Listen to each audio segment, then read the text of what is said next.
Bideo honetan zisternen deskarga volumenak neurtuko dira kontsumitutako ura zein den jakiteko, ondoren gure volumena murriztu ahal izateko. Lehenengo pausua uraren sarrera ixtea da. Horrela, ura eta berriro sisteman sartuko.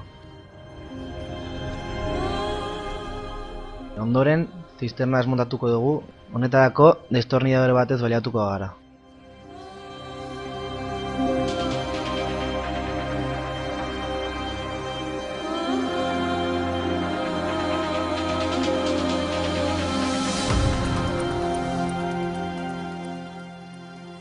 Gure kasuan deskarga bikoitzeko sistema dugu.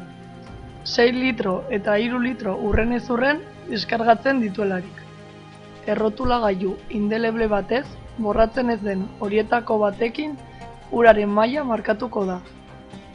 Orain, deskarga motzeko botoia sakatuko dugu.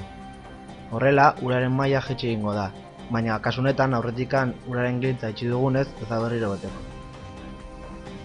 Orain, gu geuk zisterna uraz beteko dugu lehen markatutako marraraino botatzen dugun ura neurtzen dugularik. Modu honetan, deskarga motzean deskargatutako uren volumena neurtuko dugu.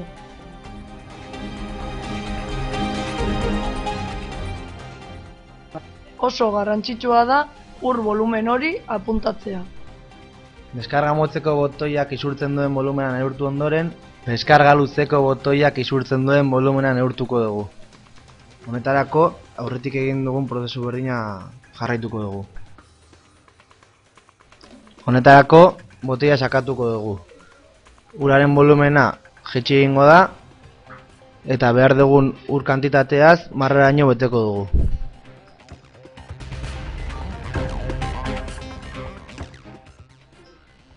Aurreko kasuan bezala, zisterna betetzeko behar izan dugun ur volumena apuntatuko dugu.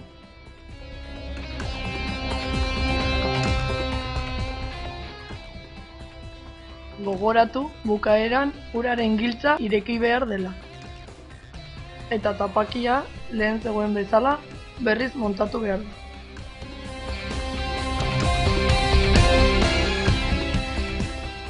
Uraren kontsumoa murrizteko hona hemen gomendio batzuk. Deskarga luzeko botoia bakarrik beharrezko denean erabili. Eta deskarga bikoitzeko botoia ez baldin baduzue, zisterna barruan urez betetako botila bat erabili daiteke.